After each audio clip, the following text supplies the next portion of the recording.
It's loading. It's loading. Perfect. Just to let everybody know, we are now live on YouTube.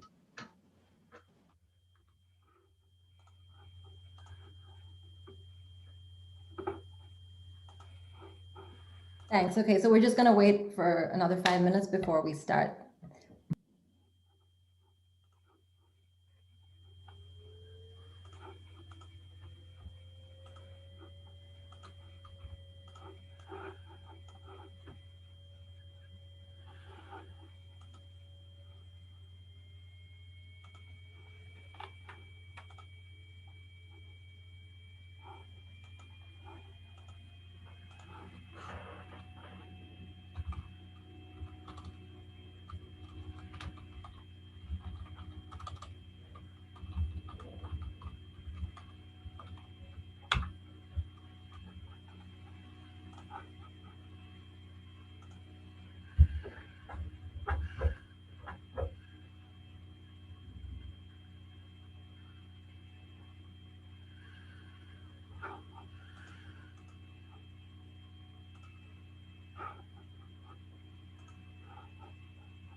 Finally have some sunny spring weather and it's blowing out my video behind me, so I'm trying to adjust there a little bit.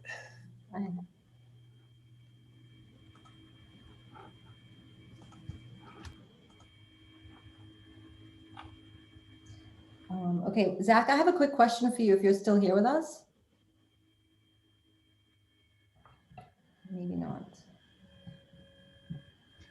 I missed that. I apologize. No, that's okay. I just have a quick question since I'm going to be hitting record in a few minutes.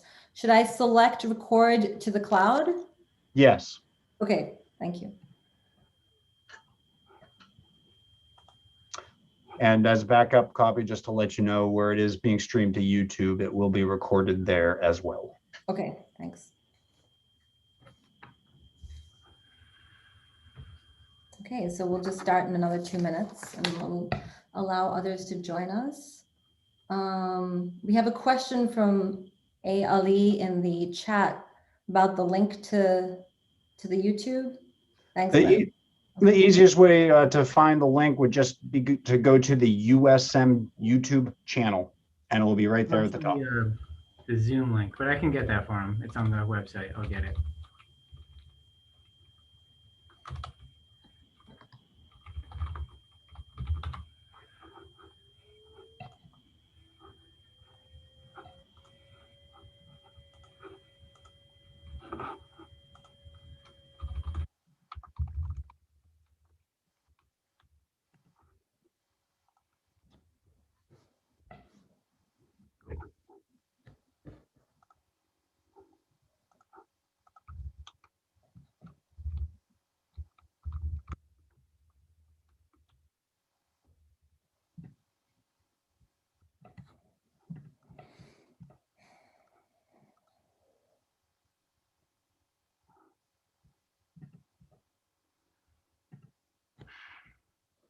One moment.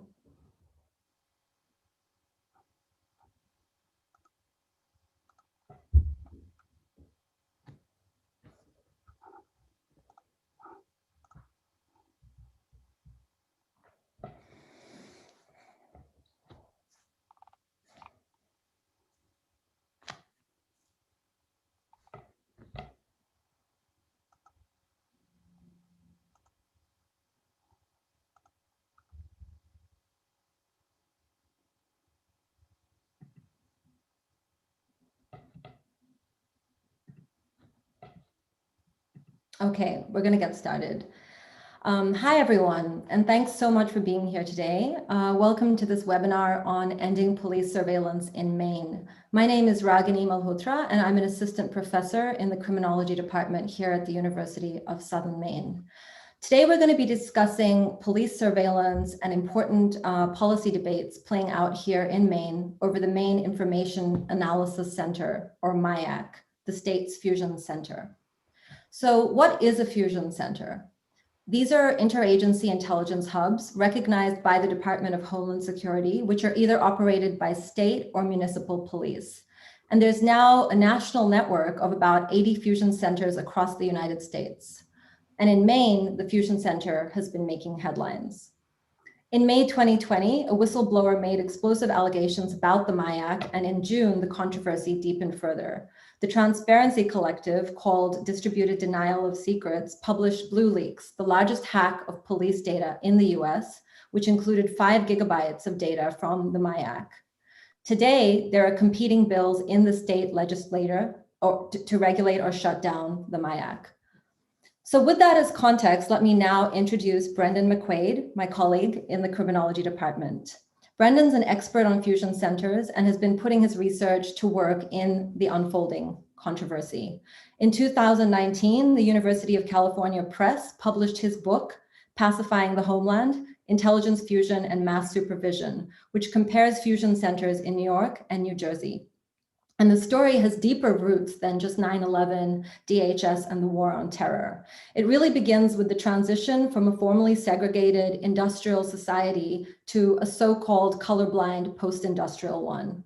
In the 1980s and 1990s, the US prison population rapidly expanded to warehouse the largely Black and brown communities left out of this social transformation. At that time, there was little attention given to police intelligence systems developed alongside mass incarceration.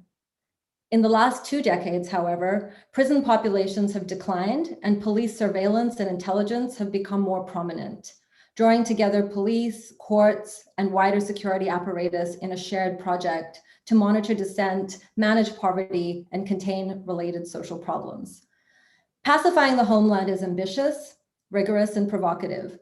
In 2020, it was the co-winner of the Paul Sweezy Book Award from the American Sociological Association section on Marxist sociology, the winner of the book award from the American Society of Criminology's division on critical criminology and society justice, and runner-up for the Society Studies Network's book award. When the MIAC whistleblower and Blue Leaks stories broke, Brendan put his research to work, writing op-eds and open record requests and interpreting documents for state legislators, as well as journalists in Maine and across the country. Today, we're going to hear more from Brendan about the fight over the MIAC and also discuss the implications of these dynamics with a panel of experts working in this area. And I'd like to note that we invited officials from the MIAC and the Maine Department of Public Safety to speak at this event. They declined to participate, but we're delighted to have a wonderful group of panelists with us here today. And I'm now going to go ahead and introduce them. So our first panelist, Michael Cabede, is Policy Counsel at the American Civil Liberties Union of Maine, and he will discuss the bills to regulate or close the MIAC and other related proposals currently being debated in the Maine state legislature. Before joining the ACLU in 2019, Michael was consumer rights advocate at Maine Equal Justice.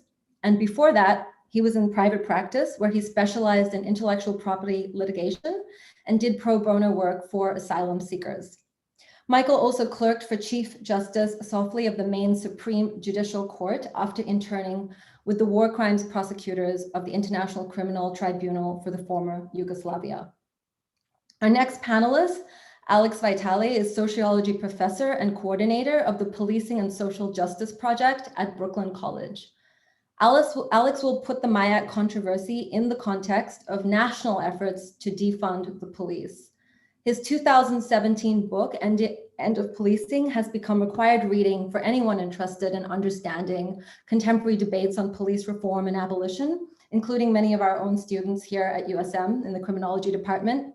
And Alex has an extensive publication record and regularly writes for non-academic outlets, including the New York Times, Washington Post, The Nation, Fortune, and USA Today. He has also appeared on CNN, MSNBC, CNBC, NPR, PBS, Democracy Now!, and The Daily Show with Trevor Noah. Alex regularly consults with police departments, human rights organizations, and social movements within the US and internationally. And finally, our third panelist, Sarah Hamid, leads the Policing Technology campaign at the Carceral Tech Resistance Network. CTRN. Sarah will explain what it means to really think about technology in an abolitionist way. CTRN is an archiving and knowledge sharing network for organizers building community defense against the design, rollout, and experimentation of carceral technologies. Sarah co-founded the Inside Outside Research Collaboration, the Prison Tech Research Group, and sits on the board of the Oregon chapter of the Council on American-Islamic Relations. In 2020, Sarah helped create the 8 to Abolition campaign, a police and prison abolition resource created during the Black Lives Matter protests of the past summer. So welcome again to each of you, and thank you so much for being here with us. And just finally, before we move ahead with the program, I must thank USM's College of Arts, Humanities, and Social Sciences for financially supporting this event. Paige Barker, our administrative specialist, for helping to organize and promote the event. And although this event is hosted by the Criminology Department at USM, I want to emphasize that all of our speakers here today are speaking for themselves, and that this event should not be taken as an official endorsement by the university of any of the positions presented during our discussion. So with that, thanks once again to our panelists for being here and to all of you in attendance today. And I'd like to now invite Brendan to open with his remarks. Brendan will speak for about 30 minutes. After which I will invite each of our panelists to give their remarks, probably for about 10 to 12 minutes. And after that, I'll open up for questions from the audience.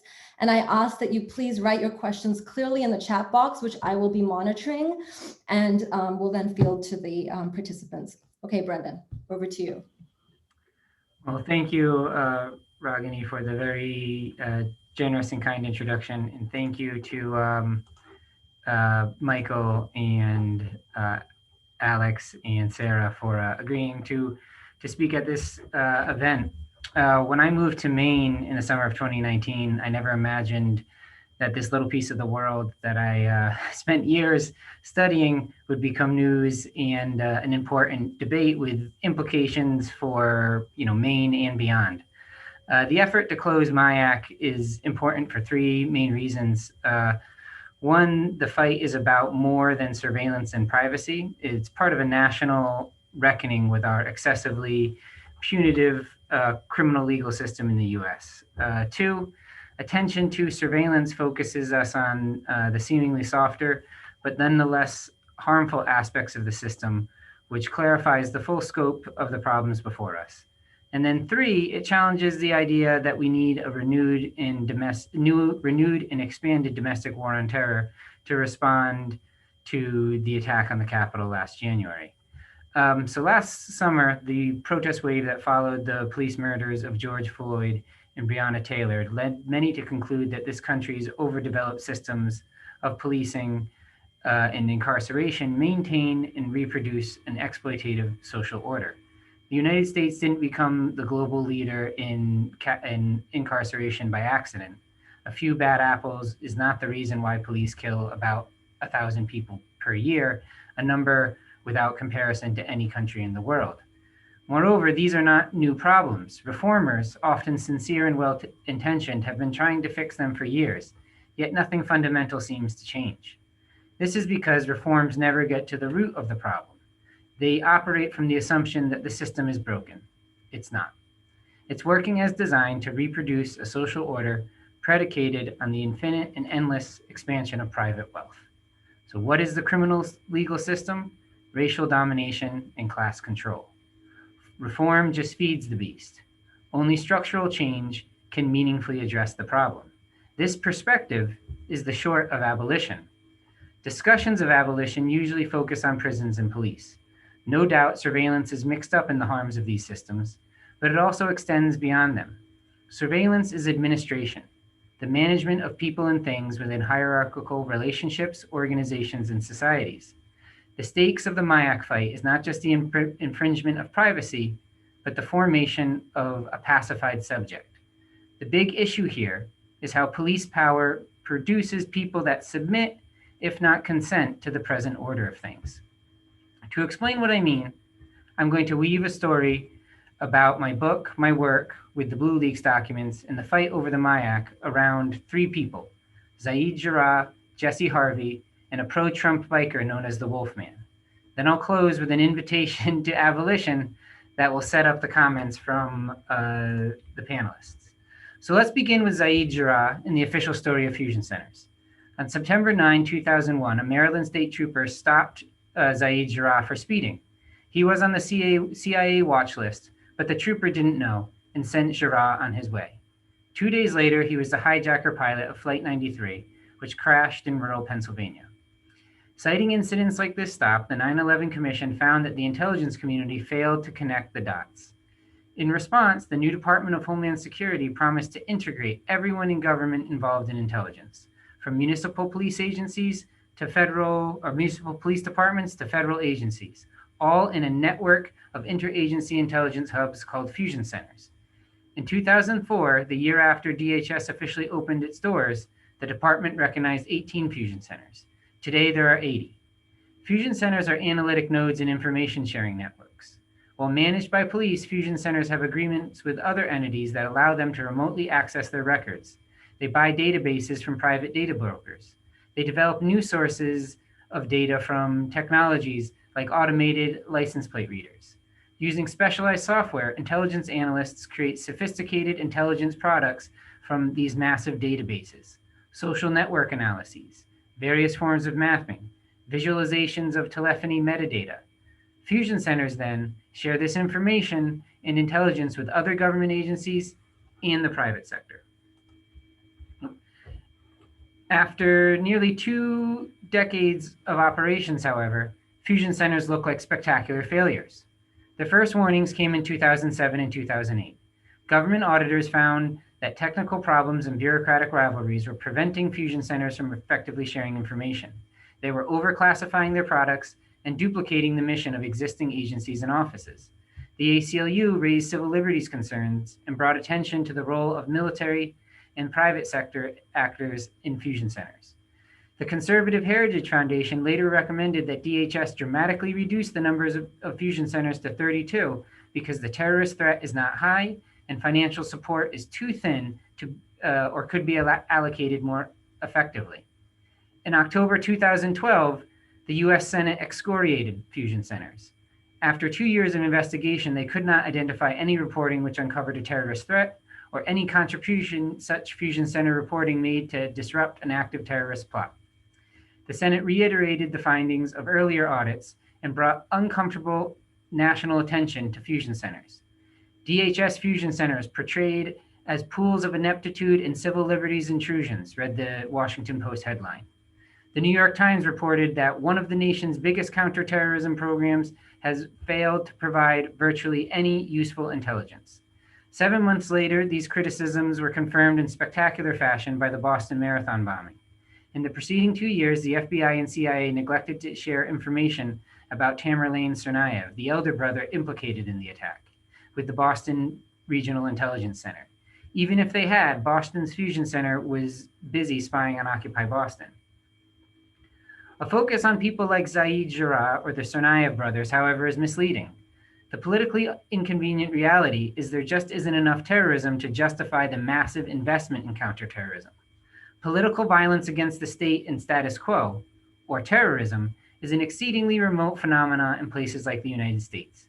It is most prevalent in regions of the world beset by open armed conflict, civil war, revolution, state failure, or collapse.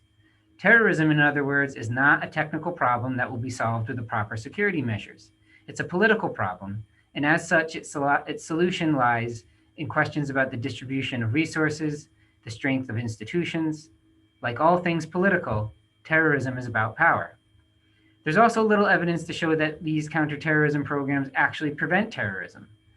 The high-profile terrorist plots thwarted since 9/11, the shoe bomber in 2001, the underwear bomber in 2009, the subway bomber in 2010, were not foiled by counterterrorism programs. Instead, bystanders observed alarming behavior and responded accordingly. Indeed, the 2012 Senate report concluded that fusion center success stories related to counterterrorism were fraudulent. They were unable to confirm that fusion center contributions were as significant as DHS portrayed them, were unique to the intelligence and analytic work expected of fusion centers, or would have occurred absent a fusion center.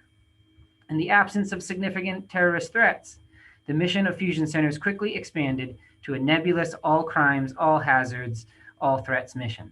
In 2012, surveillance scholars Torin Moynihan and Priscilla Regan surveyed 36 fusion centers. They found 3 predictable reasons for this mission creep.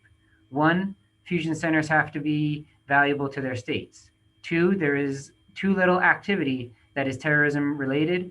And 3, fusion center personnel have to use their time and skills constructively. In other words, fusion centers mostly came to supplement police. Often it's simple case support. Analysts will perform basic searches for police investigators who call into the fusion center in order to get more information, usually about a suspect or a person of interest, addresses, criminal histories, known family members and friends. It's Google for cops. Sometimes case support takes the form of the more specialized intelligence products I mentioned earlier. Other times, analysts will work with police investigators for weeks or months. They will complete multiple rounds of data analysis and may get deeply involved in intelligence collection. This is fusion centers as an outsourced intelligence division, a little CIA or NSA on call for police. At the same time, it's important not to overhype fusion centers. They bring together all this data, but how is it used? Fusion center analysts complained to me that their police supervisors didn't make full use of their capabilities. A lot of people on the receiving end of fusion center products claim that a lot of the intelligence produced isn't that useful. They call it intelligence spam.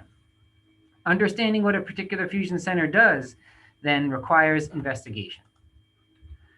So after a year of field work and over 82 semi-structured interviews with people working in domestic intelligence in New York and New Jersey, I found that the seeming dysfunction and failure of fusion centers masks their practical operation as a new layer of institutional structure within the US state. While proponents hype the threat of terrorism and critics fret about civil liberties, a wider transformation is being ignored. Fusion centers play an unacknowledged role in decarceration, the 9% drop in state and federal prison populations in the last decade. Fusion centers pull together police, community supervision, the courts, and other government and private sector entities in aggressive police operations to manage criminalized populations outside of the prison. Specifically, in New York and New Jersey, intelligence generated at fusion centers and similar police intelligence hubs are the starting points for warrant sweeps, compliance checks, chronic offender initiatives, saturation patrols, and other more specialized police programs. In different ways, these operations target the same populations that cycle in and out of prisons and jails and are overtly administered by social services, child welfare, and other institutions adjacent to the criminal legal system. In other words, I found that fusion centers focus on the traditional targets of the police, poor people. What separates my book from other similarly rigorous academic studies on what can be called big data policing is not accepting the basic fact that policing is the administration of poverty and related problems, but taking it as the starting point for a theory of security in the development of the modern world. In the early modern period, the period between the Renaissance and French Revolution, police and prisons emerged to force the transformation of peasants into proletarians, a global process which included the slave trade and the plantation system. Later, police and prisons disciplined the working class and regulated the labor market. Today, they target surplus populations. Now numbering in the billions globally, surplus populations are the mass of humanity that is no longer needed as either workers or consumers, and as such is no longer protected as citizens or even humans with basic rights. In the specific context of the United States, fusion centers are part of an ongoing shift from mass incarceration to mass supervision. We're replacing prisons with police surveillance, reducing prison populations without addressing the underlying social problems that made the United States the world's top jailer. This development holds significance beyond criminal justice. Fusion centers are a part of a new pattern of administration through a logarithm to maintain the status quo in the current conjuncture defined by low growth, soaring inequalities, sharpening class conflict, and escalating global instability. So my book is based on a comparison of 2 of the largest fusion centers, both of which have staffs of about 100 and budgets of about 10 million. The MIAC, in contrast, is one of the smaller fusion centers. When fully staffed, there are 6 full-time positions, 10 part-time positions, 4 management positions. In recent years, the MIAC's budget has hovered around $1 million. These differences notwithstanding, the MIAC is involved in similar activities to the larger fusion centers featured in my book. This became clear when I started to review the MIAC documents published in BlueLeaks. The best way to introduce this point, however, is through the story of Jesse Harvey.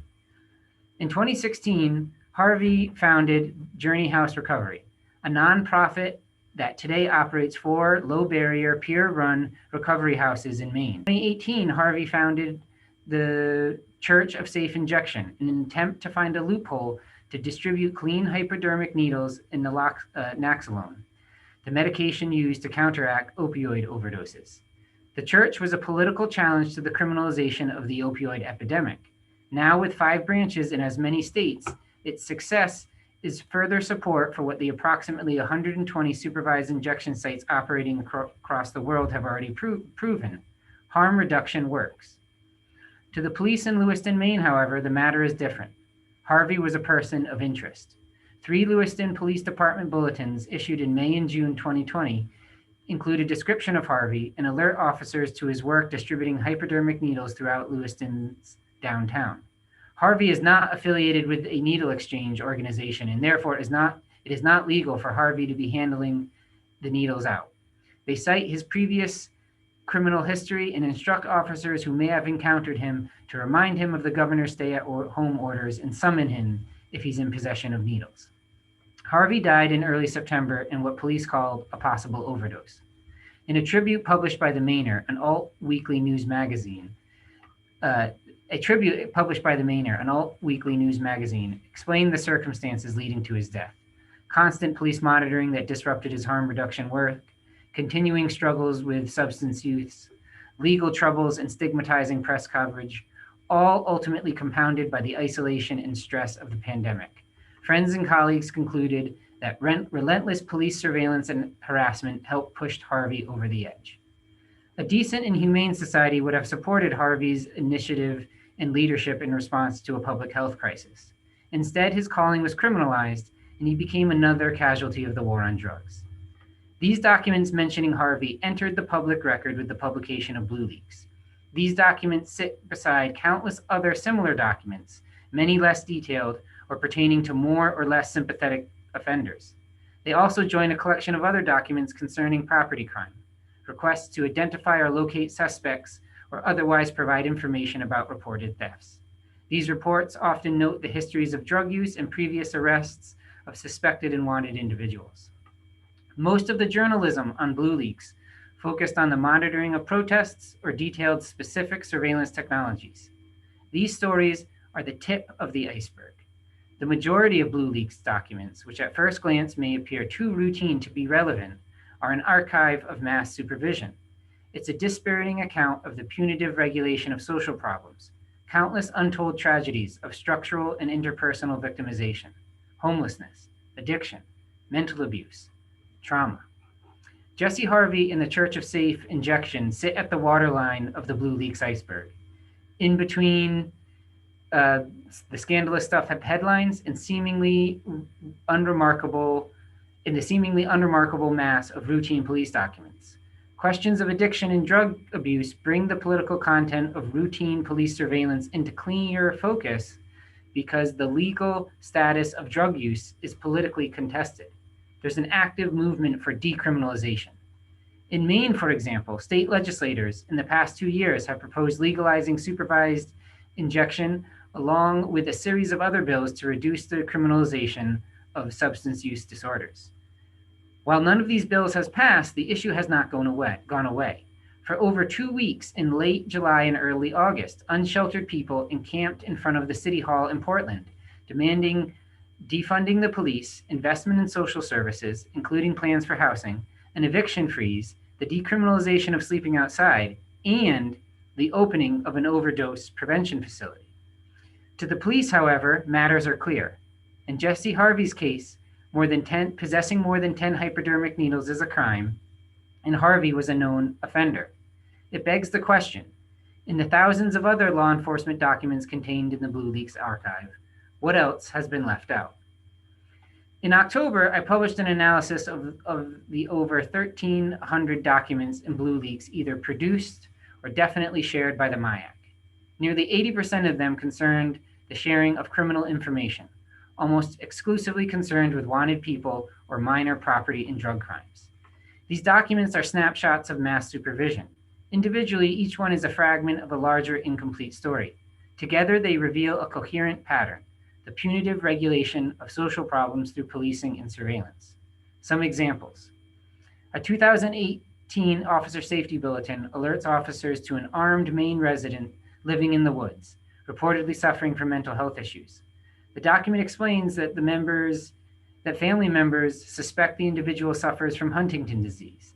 2 members of the individual's immediate family had already passed from the progressive and fatal genetic brain disorder that impairs the ability to reason, walk, and speak. A 2019 information alert from the Auburn Police Department, shared by the MIAC, details the situation of a couch surfing transient with severe mental health issues, including his own claims of being bipolar. The report notes that the individual has manic episodes, is easily angered, prone to enraged outbursts, and may not sleep for long periods of time. Now being homeless, the individual may spend most of his time driving around. A 2009 attempt to locate requests assistance in locating a dangerous suspect. The individual violated a protection from abuse order. The document notes that the individual is a known runner from police and has made numerous suicide by cop statements to family and friends. Despite this intelligence, the Maine State Police sent their tactical team to bring the individual into custody in a 2 a.m. raid on the home of the suspect's mother. In the subsequent confrontation, the suspect shot himself in the head. What police and other security professionals understand as an uncomplicated act of information sharing appears from a different perspective as the work of administrating poverty through the problem of crime. Put differently, these documents help construct a social reality where various harms become crime or disorder that portends future crime. Undoubtedly, all of these examples involve either interpersonal or self-harm. They detail real suffering, but they do so in a way that individualizes the problem as criminal stigma. They reinforce the idea that criminal behavior is an uncomplicated choice. These documents exclude the important context, the political choices and social circumstances that are also entailed in the rise of mass incarceration and supervision, the criminalization of drug use, the closure of mental asylums, and the failure to create community-based alternatives, the continuing commodification of basic needs like healthcare and housing, the relentless grind of daily life in a social order defined by grotesque inequalities of all kinds. This context is erased in the neat narratives of police documents. Social problems are translated into moral failings of weak or depraved individuals, criminals, or at best, unfortunate tragedies, victims. Structural violence, the institutionalized violence of the present order that harms people by denying and restricting access to basic needs, cannot be countenanced. To make real change, however, we must face our real conditions of life with sober senses. We must be honest about our relations with each other, which importantly includes those unfortunate souls struggling in the margins. A first step is to reject the politics of fear, including the fear of crime and terrorism. I'm not denying that we live in scary times. I'm challenging us to reject security for solidarity and criminalization for humanization. I've heard the claim that the 1/6 Capitol attack was the biggest event in US history since 9/11. Whether or not this is true, there is an effort in DC to act accordingly. There's an effort in DC and state houses across the country to act accordingly. Some legislators want to pass new counterterrorism legislation to defeat the domestic terrorism from the far right. This would be a mistake, and to think this through, let's consider the example of the Wolfman and the integrity of intelligence. When Blue Leaks broke in Maine, much of the discussion centered around a series of civil unrest reports on racial justice protests this past summer. In the terms of fusion centers, these were situational awareness reports. They were not part of an investigation. No informants were involved. Fusion Center analysts gathered open source data and intelligence reports from other agencies in order to brief law enforcement on the public safety issues presented by the protests. In practice, however, situational awareness means sharing unsupported claims. All the reports warn of possible pre-staging of bricks for access during Maine-based protests and include a document from the FBI's Boston field office attached as a source. The FBI document states that FBI Boston received a screenshot from a Facebook page that stated there are rumors of stacks of bricks and stones that have been strategically placed throughout protests.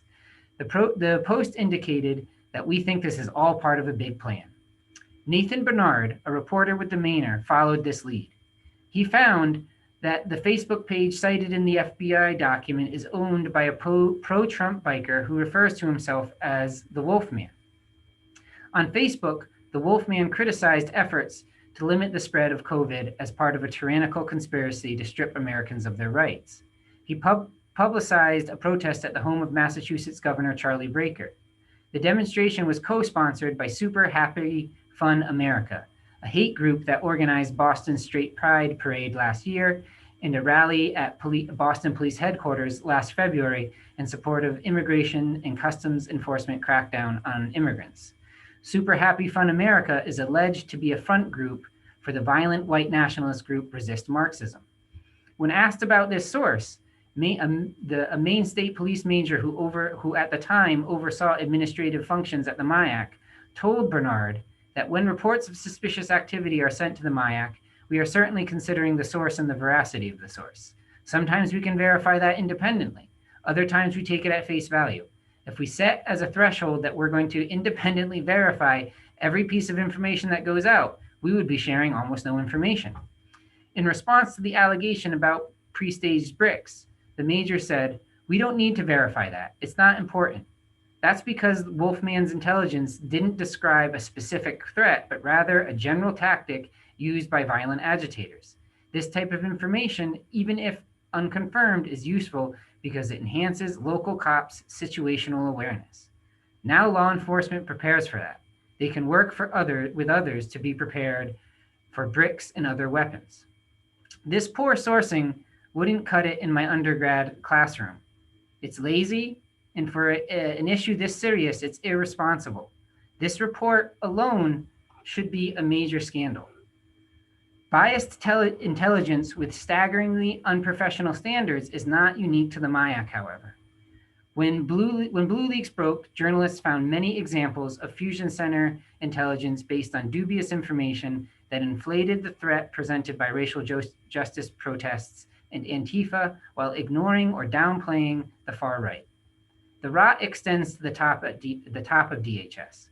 Last summer, Brian Murphy, the principal deputy undersecretary in the DHS Office of Intelligence and Analysis from 2008 to 2020, became a whistleblower. He alleged that top DHS officials blocked intelligence on Russian election interference, watered down intelligence about corruption and violence fueling the refugee flow from Central America, and modified intelligence assessments to make the threat of white supremacy appear less severe and include information on Antifa. This isn't just a problem of the Trump administration either. In 2009, Daryl Johnson, DHS's lead domestic terrorism analyst, forecast an increase in violence from the far right, noting that, among other factors, foreign wars have historically fueled hate at home. The report was leaked. Under pressure from the right, the Obama administration disbanded the unit. One by one, Johnson's team left for other positions. By 2010, there were no intelligence analysts at DHS working on domestic terrorism threats. Again, terrorism is a political problem that requires a political solution. So the solution promised by abolition is a new politics rooted in a conception of human need, one that seeks not only to meet human needs as needs, but builds momentum towards systems transition. Remember, the present pandemic is but a foretaste of the greater horrors that climate change will bring this century. Last summer's racial justice protests demanded precisely this kind of change. It was an emphatic rejection of the prevailing order of things, combined with an expansive solidarity oriented toward the construction of a new world. Defund the police and invest in care. In this way, the fight over the MIAC is the same fight as the ongoing efforts here in Maine to stop criminalizing substance abuse and homelessness. It's the same fight as all the campaigns that started or accelerated as a result of last summer's protests. Efforts to ban facial recognition surveillance, to remove police from schools, to redirect funding from police and prisons and to mental health, drug treatment, or housing, to pay workers a living wage, to be serious about climate change and strike a Green New Deal. With all of that said, I'm going to close with some words I contributed to What's Next, a report from Interrupting Criminalization, which is a research initiative led by Woods Irvin, Miriam Kaba, and Andrea Ritchie at the Barnard Center for Research on Women. The antithesis of the police is the commons. Defunding the police needs to mean more than shifting budget priorities. We're not asking for kinder, gentler cops. We're asking for the recreation of the commons, shared resources, infrastructures, and knowledge to allow communities to self-govern and thrive. The goal is collective flourishing in a common acknowledgement of our shared humanity. How does this translate into actionable demands? A certain social democratic common sense fits in this framing. A universal right to cradle to grave care, healthcare, education, child and elder care. A basic right to life, housing, a job or income. To make these common goods, they need to be universal and decommodified. That is, we have to agree that housing and healthcare, for just two examples, are universal human rights, not commodities that the state will selectively subsidize in order or deny in order to control the so-called dangerous classes or force compliance with sexual, gender, or racial norms. But there's also something greater, a faint light on the horizon that abolitionists have long labored to draw forth, and that recent events have made visible to many lost in the darkness. Recreating the commons means more than better social policy. It means free access to things that make life worth living, a decommodified and collective means to access the arts, culture, recreation. It means more than access to things and services, but a new conception of humanity and community, a new order focused on common flourishing, not the accumulation of private wealth. So closing the MIAC would be a small contribution to building this world. It's an act of self-defense in response to the overdeveloped police powers of the state and its corporate allies. It would be a small reassertion of autonomy and a reclamation of our collective self-determination.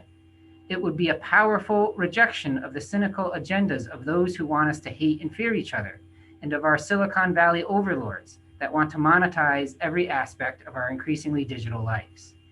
It would be a refusal to go quietly into the night, and a reminder that another better world is still possible. Thank you. Thank you, Brendan, for that very provocative talk and for leaving us with those important closing thoughts about why efforts to shut down the Maine Fusion Center are so critical from the perspective of abolitionist politics. I'd like to now move to invite Michael to provide his remarks and to respond to any of the interventions that Brendan made during his talk. Michael, go ahead. Thank you so much, Ragini, and thank you, Brendan, for that eloquent and enlightening talk. I'm honored to be a fellow panelist of some of my abolitionist heroes.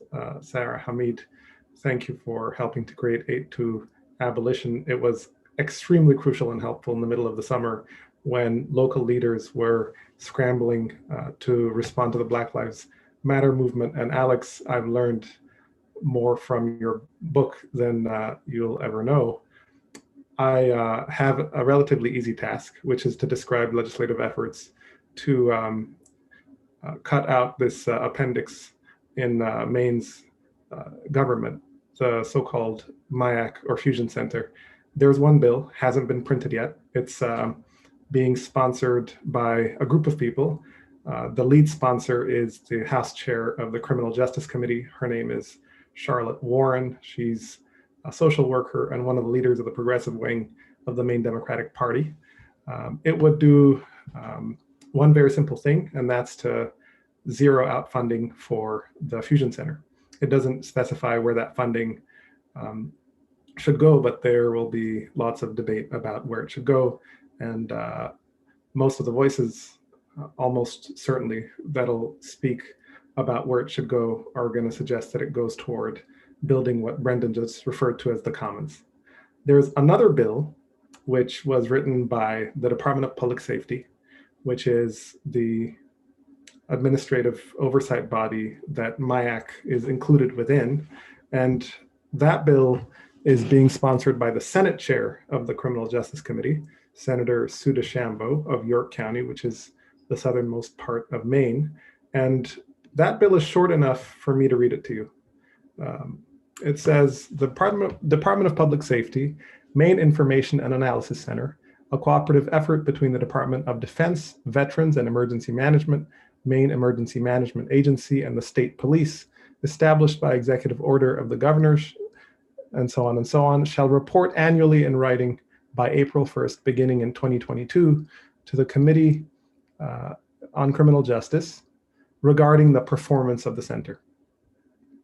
Okay, that's one of 3 sentences of that bill. The second sentence says, the report must include a general narrative about the types of cases, crimes, incidents, and reports the center has reviewed and evaluated in a manner that protects personal privacy and the integrity of the work of the center.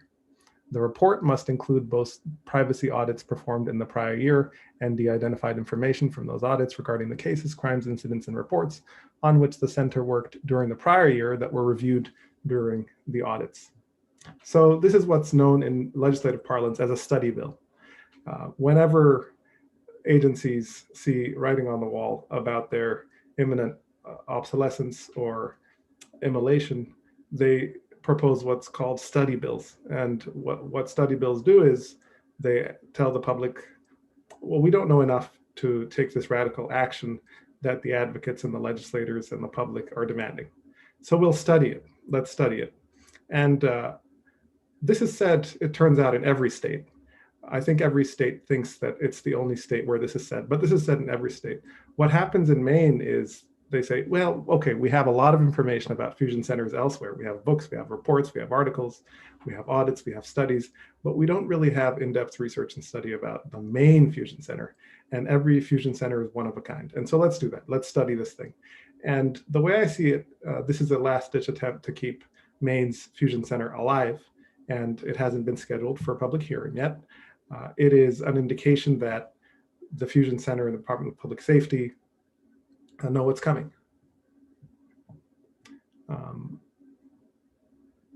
I'll briefly, I don't have much more to say about the bills, except they will probably be heard on the same day in the Criminal Justice Committee. Anyone watching who wants to advocate for the closure of the Fusion Center should actually just reach out to me, and or Brendan. We'll know what's happening, and we'll show you how to testify and what more you can do.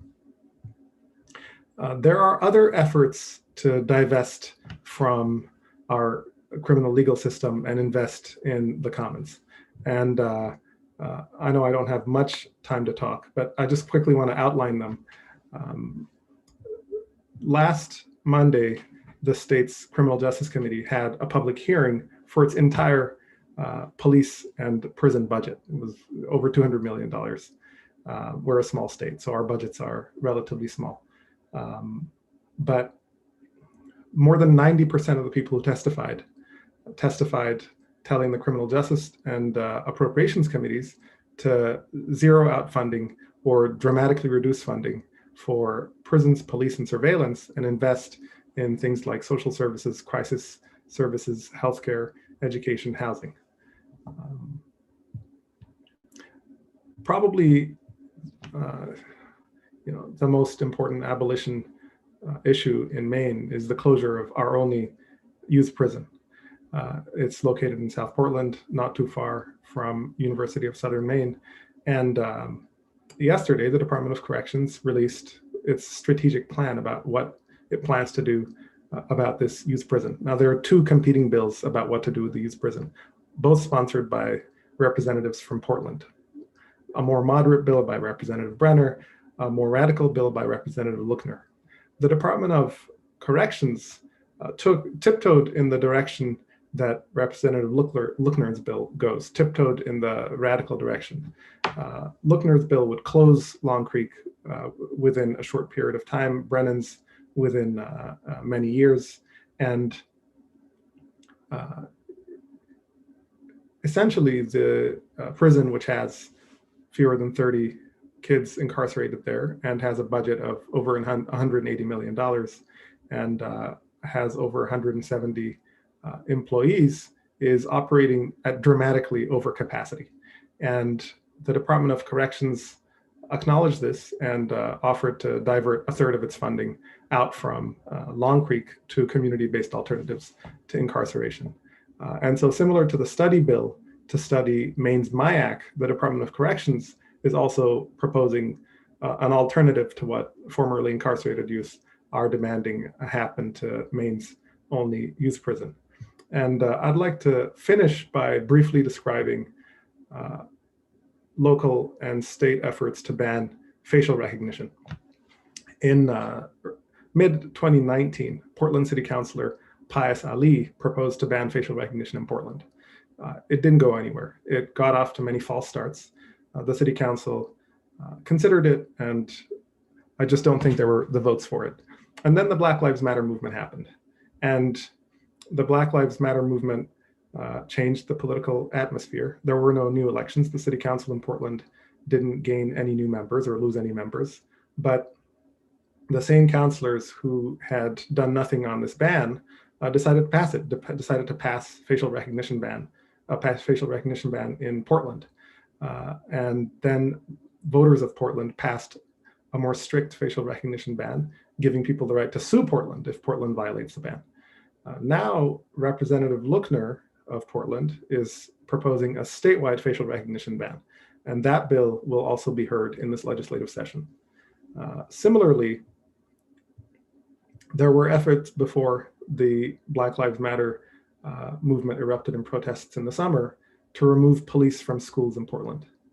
And the school board considered those efforts, did not vote for them because of extreme opposition from pro-police forces in Portland, and a local Black Lives Matter group demanded that police be removed from schools, and the same school board with the same school board members voted to remove police from schools entirely, and cited Black Lives Matter's demand in its resolution doing that.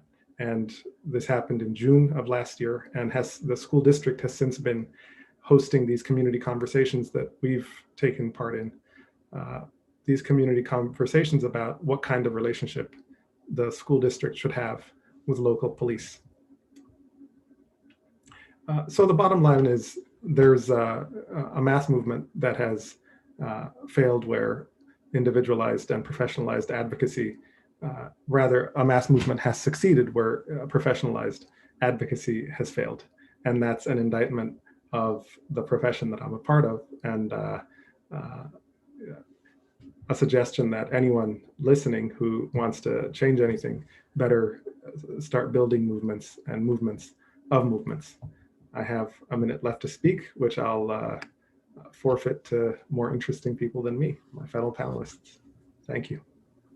Thank you so much, Michael, for that important analysis of the relevant legislation and proposals being debated right now, and the politics around the potential statewide facial recognition ban too. If you don't mind putting your email in the chat for those who may want to respond to your invitation to reach out to them, that would be great. And maybe Brendan, you too, that would be good. Thanks again. And I'm going to now hand it over to Alex for his remarks. Go ahead. Thank you, Ragini. And thank you, Brendan, for pulling us all together to discuss this important topic, and for the thoroughness and deep analysis of your work and your willingness to work with social movements in exactly the way that Michael kind of alluded to is so essential in this moment.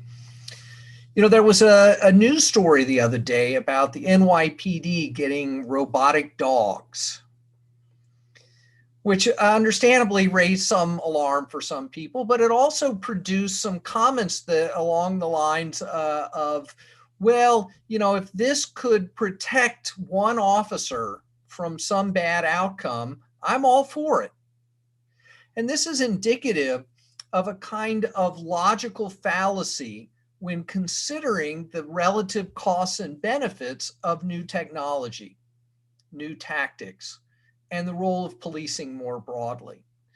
We find ourselves too often in the business of imagining worst case scenarios and then imagining interventions that might possibly have some benefit in this imagined scenario. And if we can articulate that, this becomes a justification for expanding the scope, intensity, militarization of policing functions. This is the kind of language we hear around the justification for obtaining surplus Department of Defense weaponry through the federal 1033 program, or buying this new weaponry through a variety of Homeland Security grants.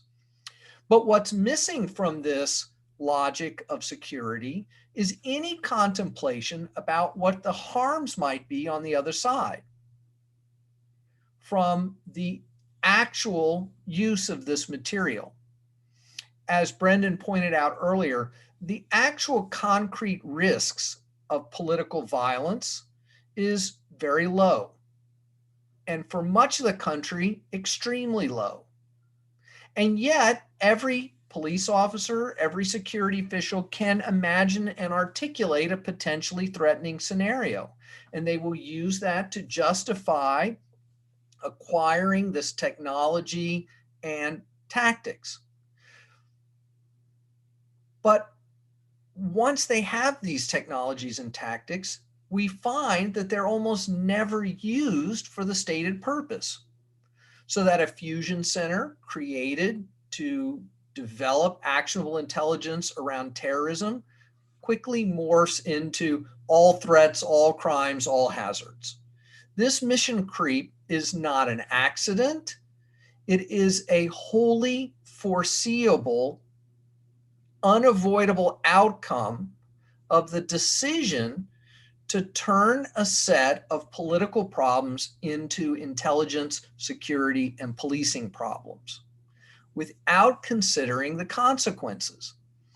We know, for instance, that the use of armored personnel carriers and a lot of the kind of hardware obtained from 1033 and Homeland Security grants is used primarily to serve low-level drug warrants.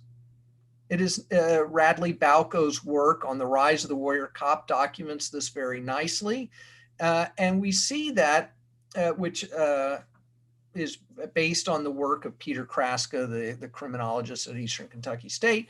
And so we see this mission creep as always built into policing without this consideration of the harms. We have to remember that the enactment of policing to address a problem should be understood as a kind of political failure. And this is not because police are doing it wrong. It's because policing embodies certain fundamental inherent threats. That we have to understand that policing, because of their special role as violence workers who are permitted to act outside the normal legal constraints that the rest of us are subjected to. They can tap our phones with the right legal permission. They can use violence against us with the right justification.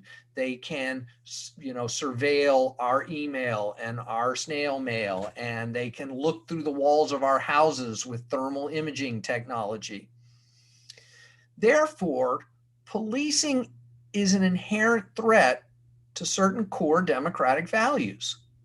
And we can see this around the world, that when we see an expansion of police power, there is always the risk that that power will be used for political purposes outside of the democratic process. They will be used to subvert democratic processes, to intimidate voters, to suppress social movements, and to carry out coups, and to prevent democratic processes from functioning normally.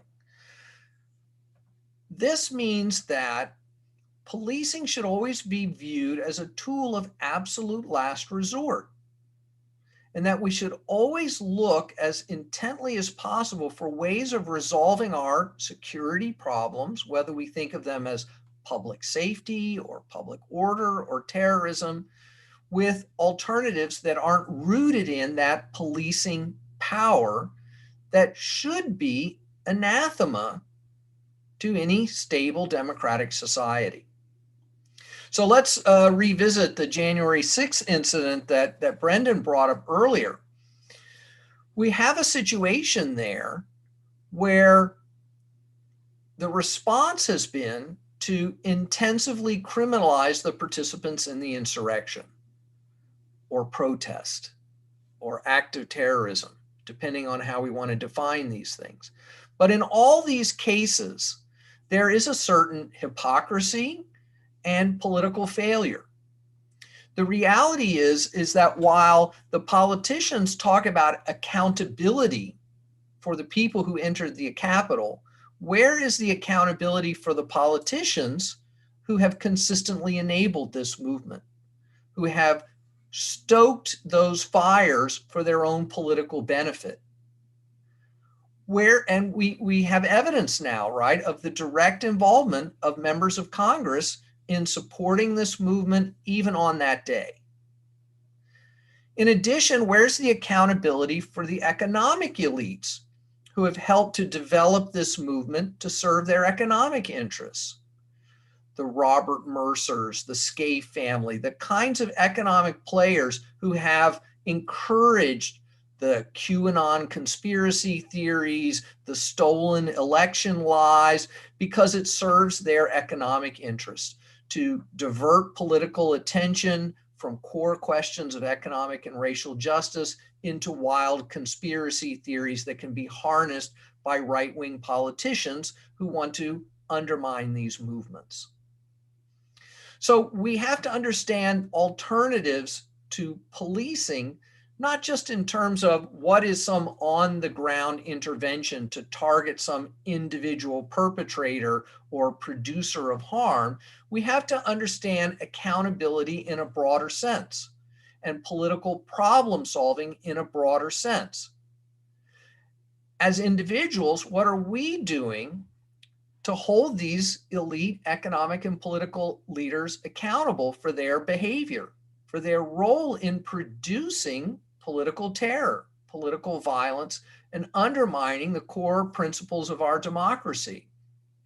And every effort we make to root this conversation in criminalizing the on-the-ground protesters diverts us from these core political questions. And of course, that's why politicians of both parties embrace these strategies and continue to plow resources into these political policing mechanisms, because it allows them to absolve themselves of their responsibilities, not just for political violence, but also for the kinds of things that Brendan pointed out are going on in Maine: mass untreated mental health problems, mass unaddressed substance abuse problems that are killing people on a daily basis in Maine. And yet political leaders there refuse to take the steps necessary to adequately address these core social problems. Thank you. Thank you so much. That was really great. And thanks for putting these issues into the context of these larger debates. I'm already seeing a lot of questions come in. So if those of you if you could hold off on your questions, that would be great until I ask for them to come in. Sarah, if you would like to start now with your remarks, please go ahead. Yeah, absolutely. First of all, I want to say thank you for the invitation. This book has been incredibly important to our work as an organization, as also Alex's book has. So it's an honor to be here today and to learn from you all, and also from your work, Michael, which so much mirrors our work. I've been asked to explain what it means to think about technology in an abolitionist way. For CTRN, abolition is a practice. It's an orientation that we have towards carceral institutions. And I want to start with a little bit of an anecdote. So in my own city in Portland, Oregon, the city's been involved in this process of engaging citywide forums so that an entity called the Portland Committee on Community Engaged Policing can get feedback towards and consensus around how to reorganize core patrol services. And that's the part of the Portland Police Bureau that's governed by emergency calls, traffic enforcement, and also deterrence through visibility. And something really interesting happens during these discussions because everybody gets to be a part of them. You quickly start to realize that there's two kinds of participants in those kinds of conversations. both of which are very well intentioned. The first is a participant who believes that a democratically governed, scientifically managed Portland Police Bureau is possible. And the second is a participant who believes that policing in the context of this nation is a category of violence. If your system's impacted, like a lot of the organizers with CTRN, that second account makes a lot of sense. And I think that that's where we begin our work, is by recognizing that in the context of a nation that has a white supremacist, white settler colonial inheritance, police work is a category of violence. And that's a lot of the same account that Brennan and Alex explain in their scholarship. Unlike the scholarship of Brennan and Alex, however, there are scholars who try and position policing technologies as though they're new, or as though they're a recent manifestation of our current technological present. That's not our understanding. For CTRN, carceral technologies are technologies that are bound up in the control, coercion, capture, and exile of entire categories of people. And these tech and the industries and institutions that sustain their use are the inheritance of that long history of developmentalism and settler colonialism and racialized surveillance in the United States. This is an account of policing technologies that makes sense if you historicize system brokenness. And I think that's something that Brendan alluded to a little bit. So system brokenness is how the public usually explains wrongly incarcerated people, brutally abused people, or extrajudiciously murdered people who have contact with the police. System brokenness animates the quote unquote well-intentioned work of well-meaning reformers as well, who hope to fix the system so as to prevent those violent events. But system brokenness, if you historicize it, also animates policing and prison and border administration itself.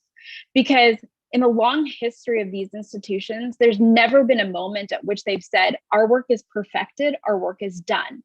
Instead, their work is always positioned as a problem that needs to be fixed. Theirs is a system that is a problem that needs to be fixed. And so policing institutions in the United States mobilize system brokenness to capture the interests of those well-intentioned, well-meaning reformers and capture the public consensus around that work, but also public funds, private investment, and modes of innovation that are then used to produce policing technologies. A lot of us remember the 2016 moment when technological innovations like body cameras, which are literal police surveillance devices that are pointed outwards towards the world, were presented as a solution to what happened to Michael Brown, right? And so system brokenness is how technologies like intelligence centers, like facial recognition technologies, license plate readers, gunshot detection, acoustic technology emerge. It's when carceral institutions mobilize technologies to fix their system brokenness. Policing technologies are not exceptional or even new if you consider that history of system brokenness then. Those technologies and innovation and modes of innovation have existed as long as policing has in this country. And as abolitionists, we demand without reservation the abolition of carceral systems and call for the immediate end to the design, experimentation, and rollout of these technologies and reparations for the harms enacted by this mode of innovation. So abolishing carceral technologies is undoing the world that makes these technologies possible. That organizing happens at multiple checkpoints. It happens at the point of public funding that's leveraged by both technologists and police to innovate at the expense of vulnerable communities. It happens at the choke point of research and academic institutions that this innovation relies on, not only because they innovate the technologies, but also because these are surveilling institutions. These are institutions that have long histories of data capture and research and those relationships with vulnerable communities, which positions them at a prime location to do that surveillance work on behalf of the police. This is also, our work also happens at the checkpoint of technologists and corporate interests that profit immensely from this innovation. Technology, especially computational technology today is designed in part at the nexus of social problems. So policing and police innovation and system brokenness presents technologists a perpetual problem that they can solve.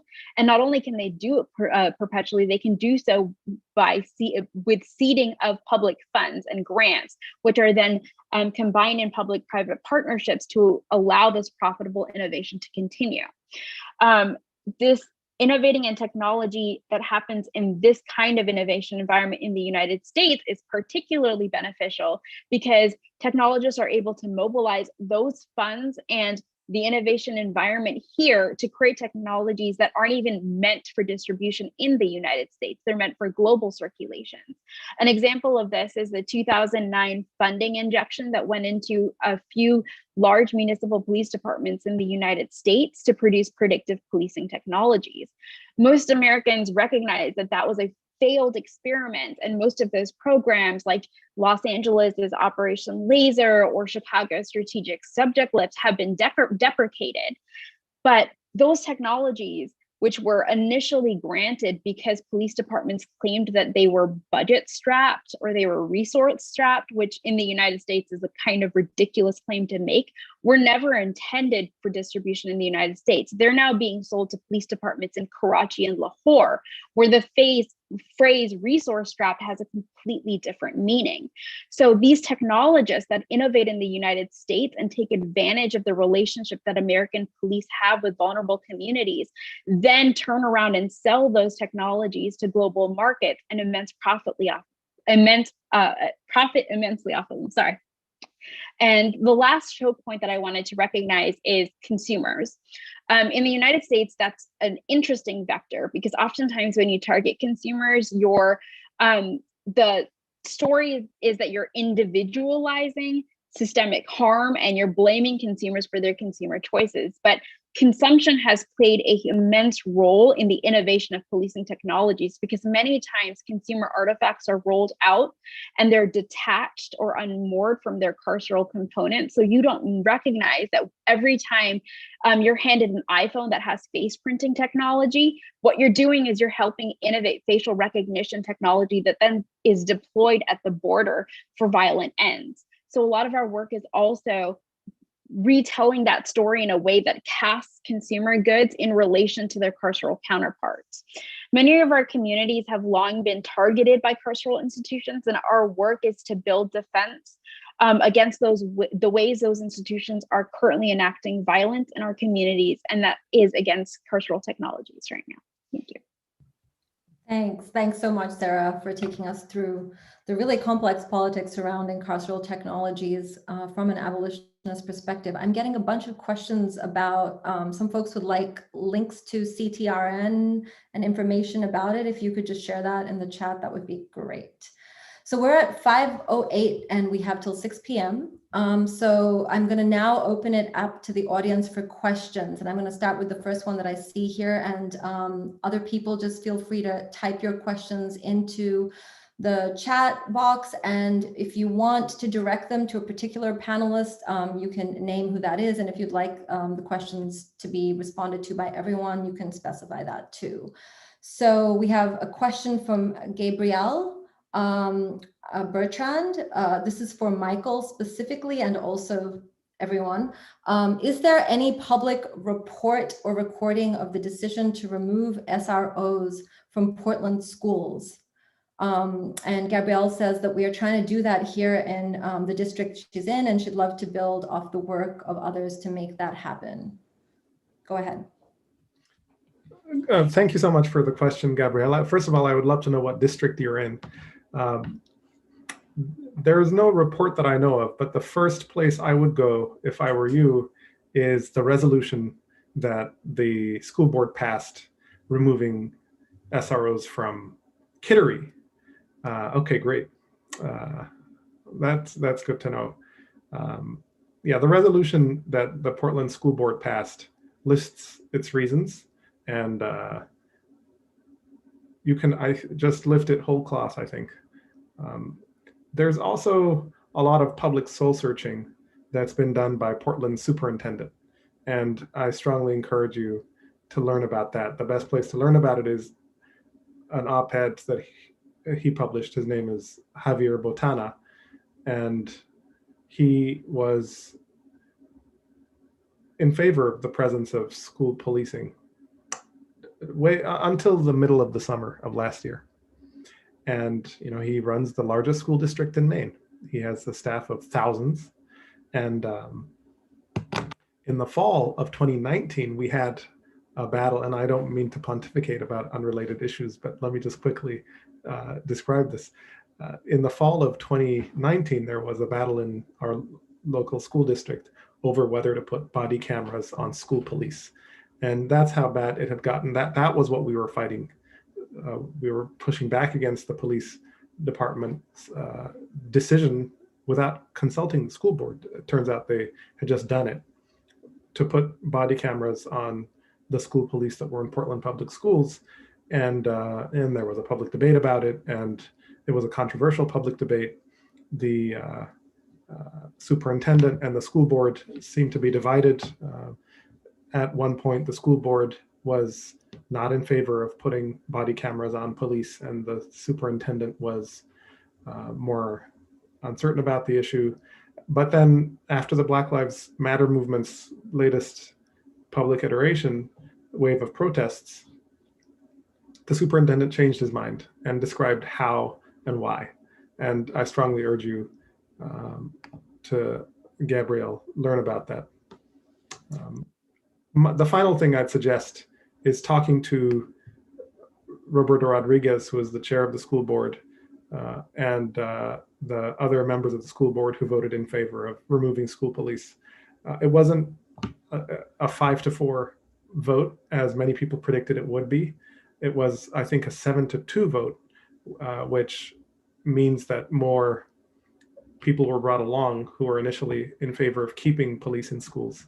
And talking to them would probably also be helpful to find out why they changed their mind, how they changed their mind, and how you can talk to the school board members in Kittery into doing the same. Great, wonderful, thanks, Michael. Alex, you added something in the chat in response to this. Would you like to respond as well? Yeah, I put a resource in there. Oakland, California is a site of a long standing campaign to remove school police from the Oakland School District, and they recently won a major victory. And I linked to the Black organizing project there that was, played a central role in that organizing. And that page has some documents and resources that might be useful for local activists. Okay, great. Thanks. Julie, we have a question from Julie Bernstein for everyone on the panel, is what I understand. So what are the programs that should be models for helping those who are most violent in society? What school programs truly serve the kids most at risk for dropping out of school or engaging in what would be understood as antisocial activity? Anyone feel free to respond to that question from Julie. Well, violence is a lot of different things. So when we say we want to reduce violence, we need to start with some specificity. Are we talking about intimate partner violence? Are we talking about stranger sexual violence? Are we talking about, youth violence among kids who live in different areas? Are we talking about politically motivated violence? The sources of that violence are not all the same, and the strategies we should employ to address it may not be the same. And that's one of the problems that we have with our current approach, which is that for every problem, we just throw uniformed police at the problem and expect them to be experts in every one of these issues.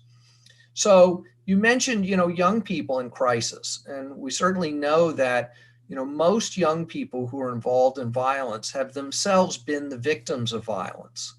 At the very least, they have witnessed the trauma of violence in their families and their communities, et cetera.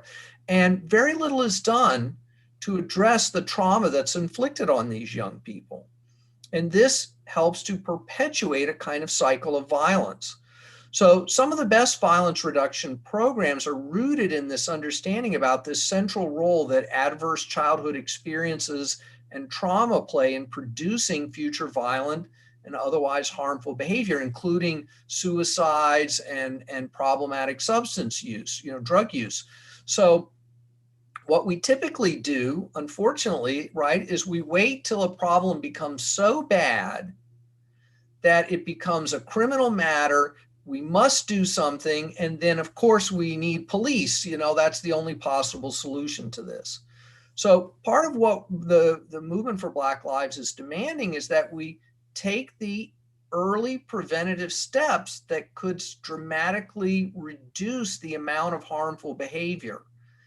So this includes, trauma-informed counseling services, wraparound services for young people and their families when they're in crisis, looking at restorative and transformative justice programs to try to get to the root of what's driving harmful behavior, to create early warning systems in schools that are not designed to drive kids out of school, but to identify problems, to come up with integrative solutions that help young people to get back into being a successful student, to actually resolve their underlying problems so that they don't create a drain on the educational environment for other students.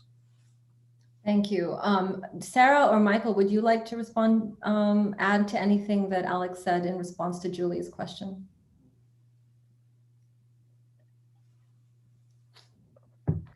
Only if Sure. you want to just, Oh, sure. No Yeah, problem. totally. And I think another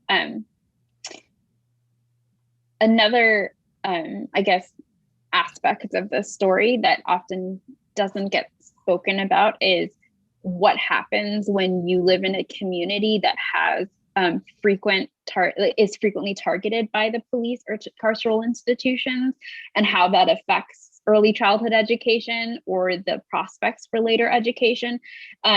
If we again begin with the premise that this is a mode of violence that happens, so things like if your loved ones are taken away to carceral institutions from a time you're very young, that's a mode of family separation that's been ongoing in this country for a very, very long time. That's going to have a dramatic effect on your ability to perform in school. So sometimes we try and imagine solutions to particular kinds of violence, but I often wonder what the world would look like if we stripped away these modes of violence and started to create neighborhoods, or we started to create schools in which students just felt safer because they were in community, because their community wasn't taken away from them and shipped into containment thousands of miles away. Yeah, great. Michael, do you have any thoughts to add to that question before we move forward? Yeah, I would recommend the book Beyond Survival. Mm-hmm. It has excellent essays about transformative justice. Okay, great. And I think there it is. It has plenty of answers. My copy's in my bedroom. Mm-hmm. It has plenty of answers to that very question. Okay, great, thanks. And you also put in the chat another resource to reach out to Danielle Layton. So yeah, Brendan and Michael have added some resources in the chat for those who are in attendance.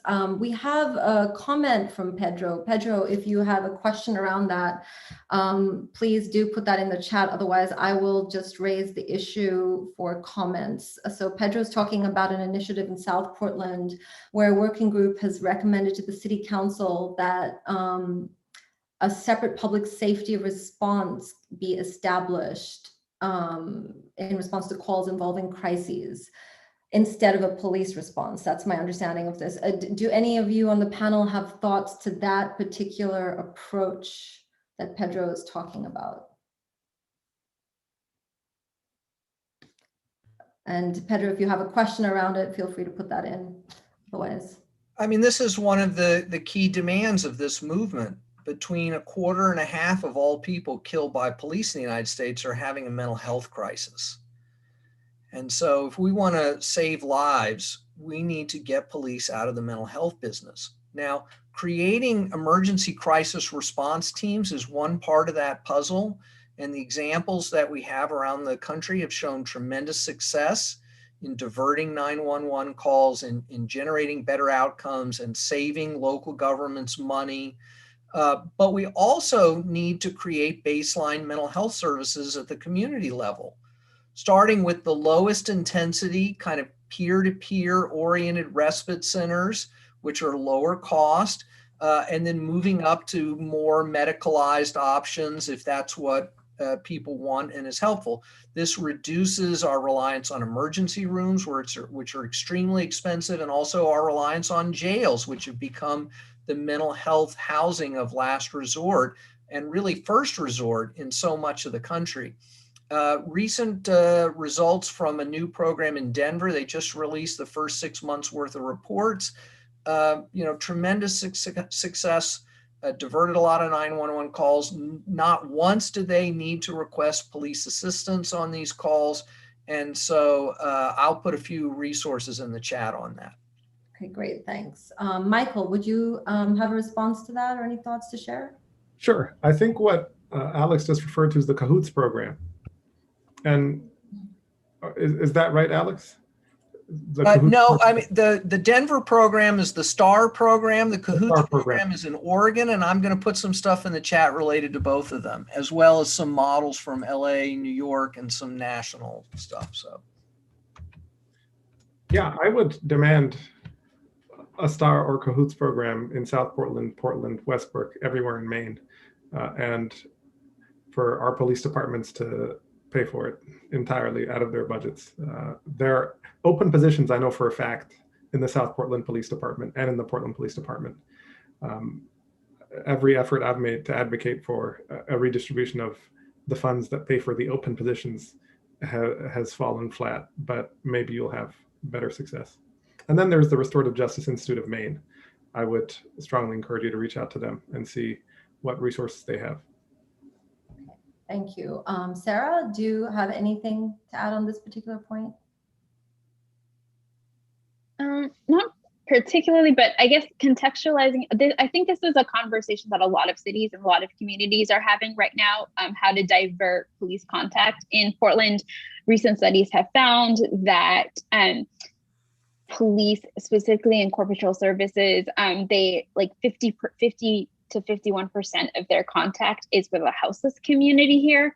And so there's been a lot of questions about how to reimagine policing our houseless community. But one of the things that organizers here have been trying to uplift is that oftentimes that's a question that's governed from the perspective of the housed neighbors who have anxieties about their houseless neighbors, and they those are models of public safety that have no account or answerability to the houseless community. And so oftentimes policing is just the last resort of solving social problems when the actual problem is solving houselessness, right, or something like that. And so sometimes these conversations have a tendency to be narrowed in a very particular way, and it conscripts us into the work of redistributing policing resources in different ways that have public consensus around them. You don't have to do that. We can make different demands. Those are our public funds. We can demand housing as a response, not policing as a response to houselessness. Absolutely. Thank you for that. Julie's got was someone else? Yeah, one thing on this that's really important is that, like, historically, when the term policing emerged in like early modern Europe, it meant policy, right? And all of social policy was geared towards, essentially forcing people to work, right? And if we think about all of our social policy as policing a system of needs, right? Like that's what's happening. So you can police a system of needs in a very brutal way, as we do in the United States, or you can do a kinder, gentler way. Right, but I think what is the full demand of abolition or the movement of Black Lives is to stop policing a system of needs and start meeting needs, right? So it's I think what Sarah's saying is we should demand a paradigm shift, right? We don't want to design a better police force. We want to get to the core of the problems that we've been papering over with policing, right? So that's why, I think, in one of the, Michael said earlier, these protests happened and all of a sudden the political ground shifted, and facial recognition was banned, here in Portland. SROs were kicked out, right? That's the power of a paradigm shift, right? And I think it's very, it could be very dangerous to kind of, when you fight on someone else's terms, you've already kind of ceded a lot of ground, right? So we need to always be thinking about how can we shift the ground and fight on our terms. And I think a big part of that is, framing the debate, right? So, if the issue is homelessness, the demand is housing, right? Housing, nothing else, right? Decommodify housing. That gets to the root of the problem, right? Thank you. Julie actually has a follow-up question or another question for all of you. Julie has read a lot about credible messenger programs and would like to know whether any of you are in favor of these and what your thoughts are. So let me take Alex's response to that first. Yeah, so credible messenger programs can be a really important part of an overall violence reduction strategy. These are programs that attempt to solve violence problems at the community level by hiring people from within the community who themselves have been involved in street life and violence and possibly incarcerated, to work with the younger generation to try to break that cycle of violence, to involve young people in pro-social activities, to try to do rumor control, to work out truces between people who are having beefs with each other, to engage in street mediation, and in some cases to involve people in restorative processes to help them work through past harms that have been committed on each other. So this is a kind of intermediate and acute response, but it doesn't address the deep needs of a lot of these communities for secure housing, adequate incomes, access to high quality health care, et cetera. But it can help reduce the violence and create an environment where it's possible to produce better solidarity within the community to demand these larger political changes. Okay, thank you. Michael, your thoughts on this point? Yeah, I think this is a promising corner of the transformative justice movement, but I do think it has to be couched within a larger redistribution of wealth, power, and resources. And that's the only thing that'll reduce the amount of violence that happens interpersonally in this society. Okay. Thank you. And Sarah, would you like to add anything? I think this sort of touches on the points you raised in response to the last question. Yeah, these programs like this, especially as they start to scale up, sometimes they happen with collaboration with police, in which case they might go very wrong very quickly. Brennan talked about specific strategies like social network mapping that police actors use to map out neighborhoods and communities in particular ways. And I think that as these programs get experimented with and rolled out, it's very important that they do remain community programs and not police programs. And that distinction is maintained, because very quickly these can just become intelligence gathering programs. Yeah, I just want to add how essential that is, because the incredible messenger requires that these folks not be working with the criminal legal system, because then they will have no credibility with exactly the young people that they're trying to work with. Los Angeles made this mistake, and it really undermined their efforts there. And so it's essential that these programs remain as completely independent of criminal legal systems. Okay. Thank you. Brendan, do you have anything you want to add to this particular area? Well, I think, Sarah's point and Alex's last point kind of gets to one of the dangers of the current reforms, right? Like, there's a way of defunding the police that defunds the armed, uniformed police, but expands the softer social police and expands surveillance, right? So I think, this is, I don't know, I'd be interested to hear what everyone thinks on this matter about, I think when we think about police abolition, right, we have like a decent idea, at least a medium term, right? Like get the police out of mental health, get the police out of homelessness, build housing, provide mental health treatment, provide, drug treatment. When we talk about prison abolition, we have a decent medium term agenda, right? We know, a lot of people could be released. We know, there's a lot of services that people need. But I think when we think about surveillance abolition, I think that's a much fuzzier terrain. And I wonder where we go when we think about surveillance abolition. Like what is the positive project of surveillance abolition? We know what it means to reduce the harms of surveillance. It means banning facial recognition. It means shutting down fusion centers and interagency police task forces, and maybe designing technology in such a way that makes it harder for the third parties to use people's information for all sorts of reasons, right? But I wonder, I wonder where we go if we try to think about a positive project of surveillance abolition, right? Or even if that's a useful question.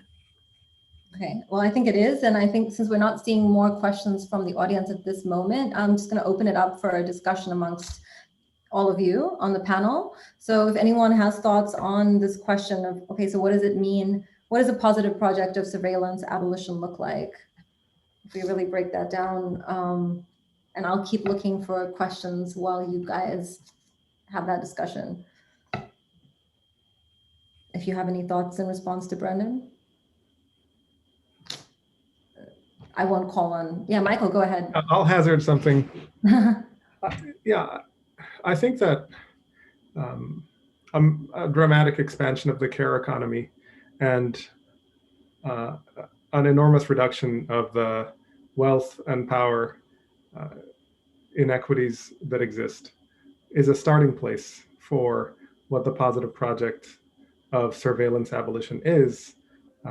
Getting at the root causes of why surveillance is thought to exist is argued to be necessary. I think in Maine in particular, it has a lot to do with different forms of reparations. Reparations in the, did I just cut out? Something happened, but you're good. I can hear you. I think the Fusion Center is interfering. Reparations between the state and the four indigenous nations in Maine is an absolutely necessary part of an abolitionist imagination in the state. And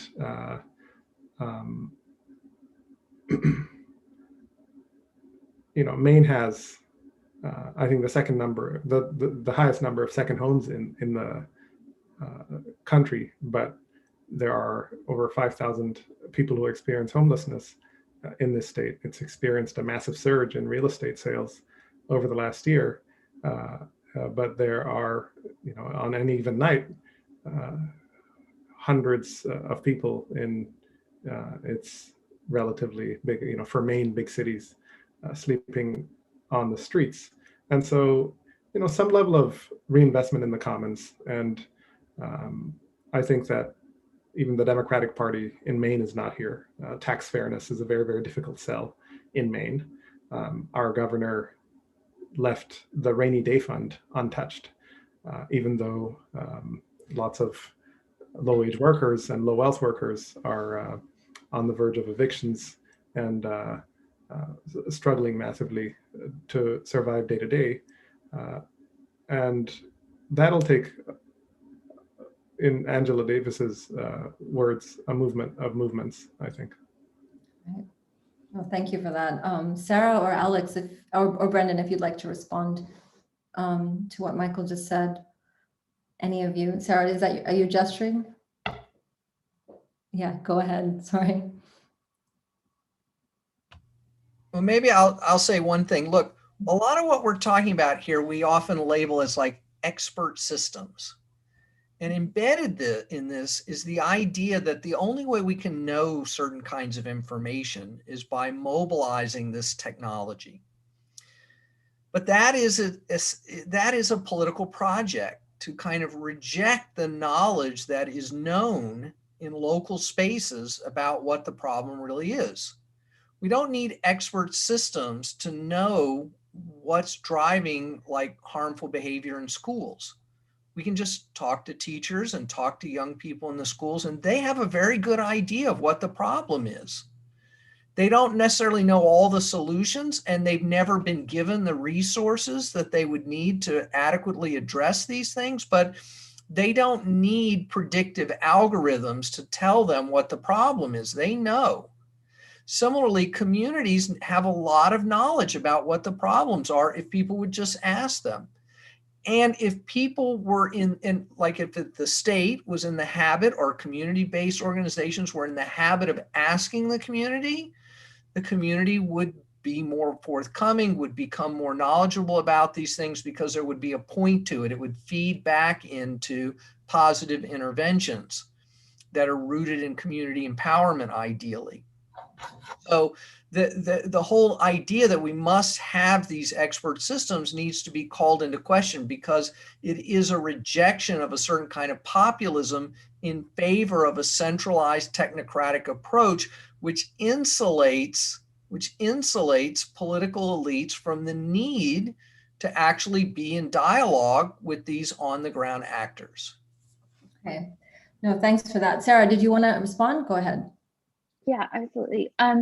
So CTRN, this idea of surveillance abolition is kind of interesting. I think that more and more you're seeing a concerted effort to affect change against the social phenomenon of surveillance. And CTRN is an abolitionist organization, but we actually don't position our work against surveillance.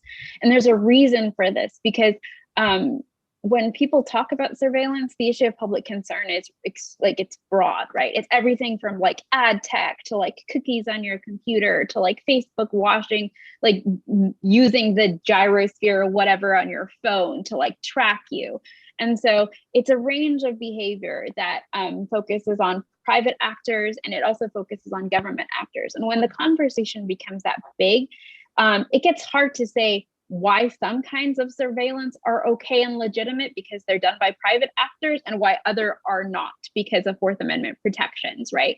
And that difficulty gets even more prickly when it's private actors doing the surveillance and then just selling the data to the police, right? And so I think that surveillance does something to the conversation that highlights not only the breadth of activity that can fall under there, but also what the anxiety is that's animating that concern. Oftentimes that has to do with concerns about privacy, that has to do with concerns about your data, private enclosure of data, what is your possession as your data, and it has to do with misidentification of who you are. So extremely liberal concerns about what a political person is and what should be protected in order to make sure that they're a constitutionally governed individual, right? So we don't position our work against surveillance, because when you do the work of undoing policing or the border or prisons, carceral institutions, something happens to surveillance that also changes, right? The nature of ad tech, what would that have been were it not for investments by the state to ensure that particular modes of surveillance were possible while the internet was emerging, and to make sure that our behavior we were able to track that, right? So when you start to undo the institutions, Brendan, that you identified at the beginning of your question, I think surveillance itself changes, right? Because so much of that private innovation and private consumer surveillance is possible only because of carceral surveillance.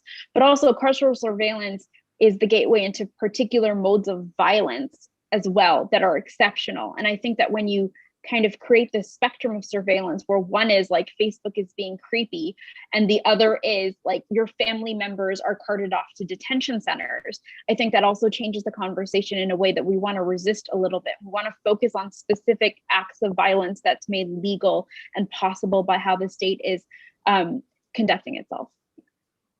Well, thanks for that. I think, Brendan, would you like to respond to those responses to your question? So no, I think so I've been very critical of the surveillance privacy framework, right? And for me, like, privacy is a tool of regulation. Privacy is your right to live a private life apart, right? It's your right to be an atomized individual, right? I wonder if sometimes, it's not even that the thing think is worthwhile about focusing on surveillance, and I say this only as well, I say this, because I think it brings something important to the issue, right? To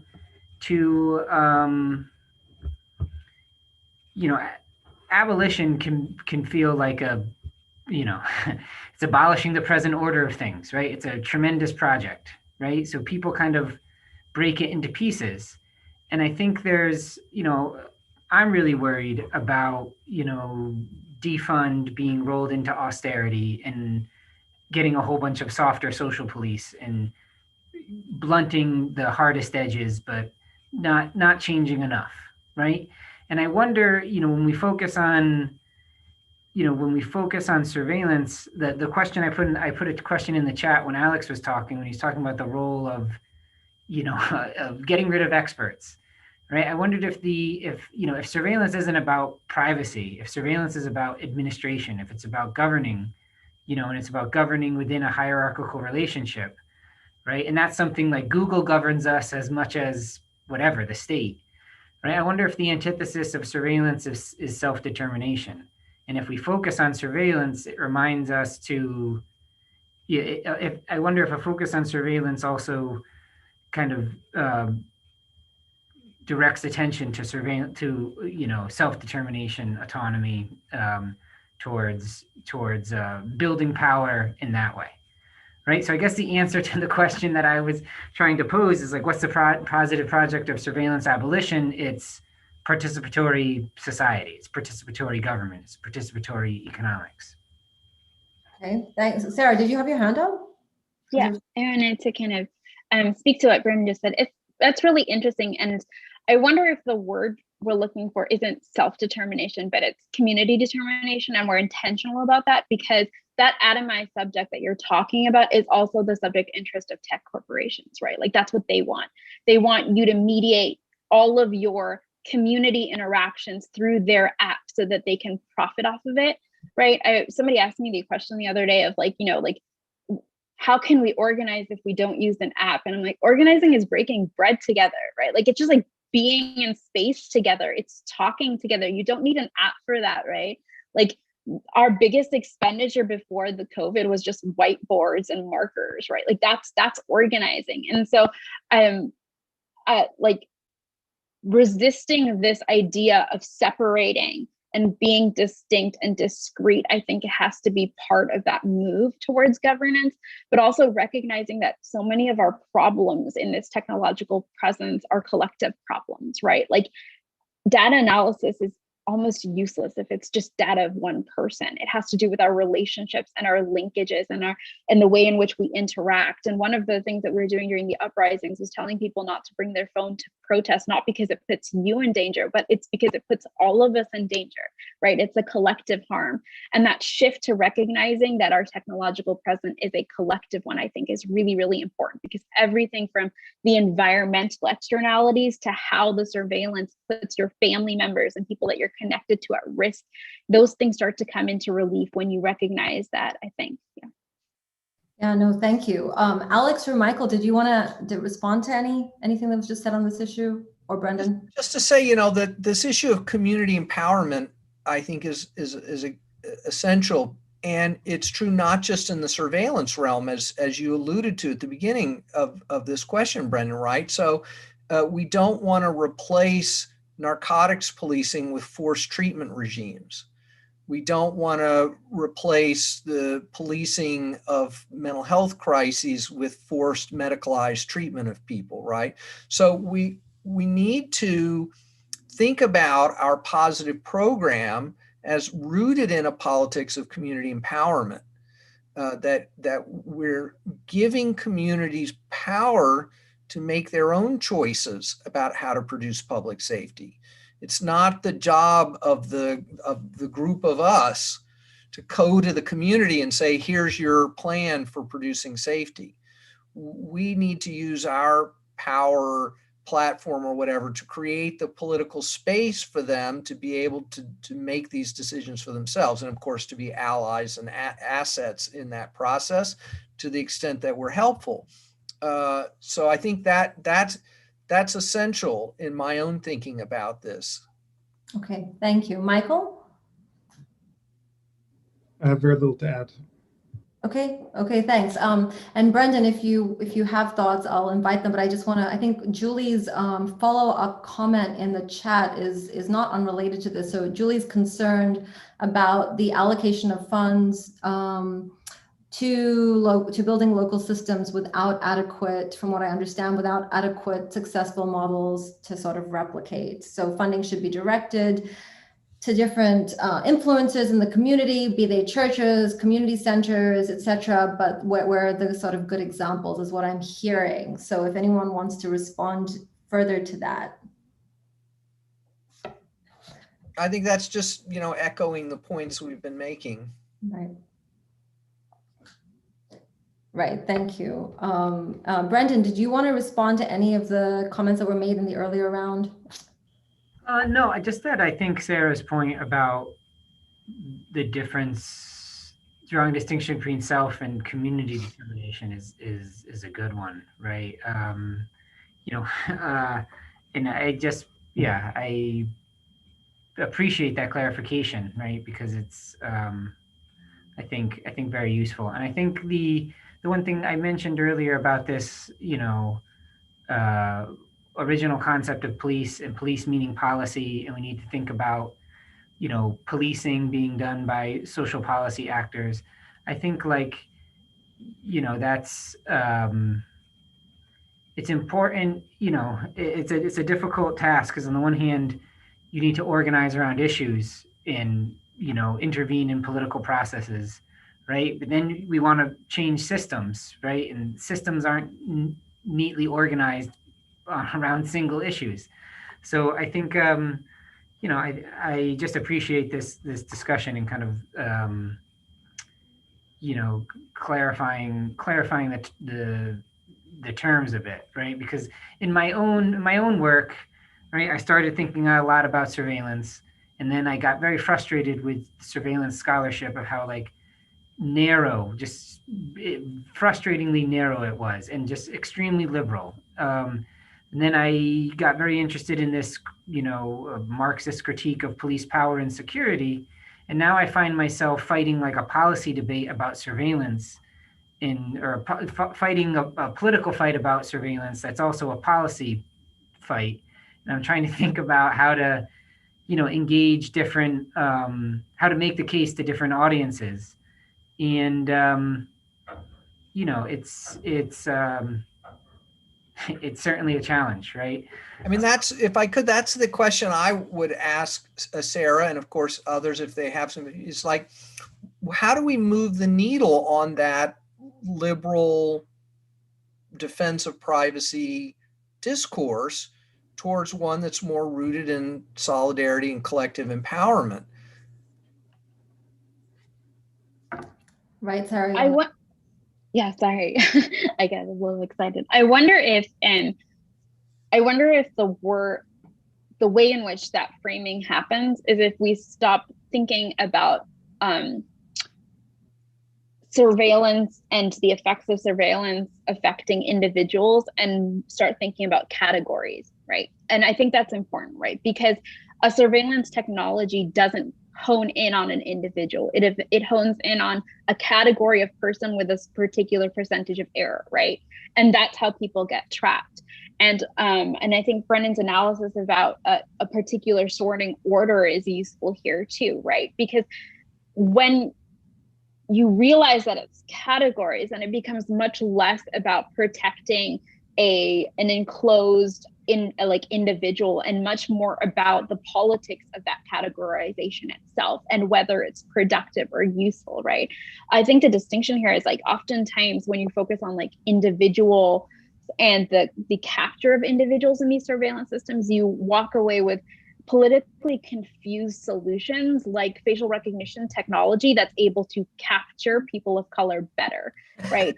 And that's very that's animated by this anxiety that like the technology is going to make a mistake and it's going to capture a innocent person, right? But the point of the technology is to capture categories of people. So if you keep making the technology work better, it's going to capture the right categories of people. It's going to capture sex workers. It's going to capture people who are like undocumented in this country. It's going to capture the very people that the state wants to capture. And is that the world we want to live with, right?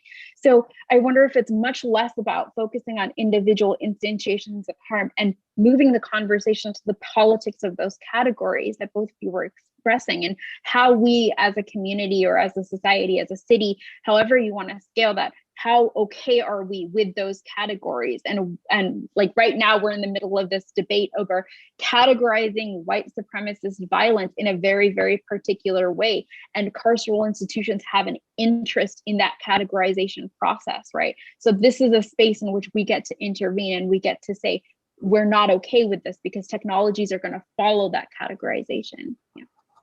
Thank you. Yeah, no, if any of the three of you want to speak to this point of different investments in these categories. Brendan, do you want to respond to that? Well, I mean, that was awesome. Great point. The one thing I just want to say is maybe I think we're kind of in a dangerous moment. Well, whatever. There's a danger that I'm worried about with the surveillance debate. If you remember, when the protests were hot and heavy this summer, you had, Microsoft and Amazon be like, we're not going to sell facial recognition to cops anymore. And when you read the fine print, what they said was, until there is a policy framework in place for, for facial recognition. And, I think, I think just observing I was very involved in the facial recognition debate here in Maine, and just seeing the way it shifted in relation to the protest. I mean, there was signs up, in my neighborhood that said like ban racist technology, which meant something in July. And I don't think it would have meant anything in October. I think the average passerby would have been what, in October. And in July, it passed, the council was feeling the pressure. So I say this because this is why I think like the fight about the Maine Fusion Center is really important, right? If we shut it down, that sets a precedent that might shift the ground in other places politically. And if we regulate it, we fall into this trap that people are trying to set, and very powerful people are trying to set for us, right? And so I think that kind of maybe is I can't come up with a way to make it a little more coherent response to Sarah's point, but that's what I was thinking, is the way that like the protests made it clear in common sense that facial recognition was, technology of racial control, right? And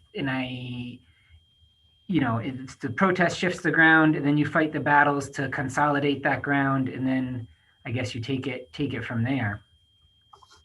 Thank you. Yeah, no, Michael, did you want to respond? I think you unmuted yourself. Yeah, one thing I wanted to add is that the movement for Black Lives had a massive internal debate about whether to explicitly describe itself as anti-capitalist, and settled that debate by deciding, yes, we will actually describe ourselves as an anti-capitalist organization.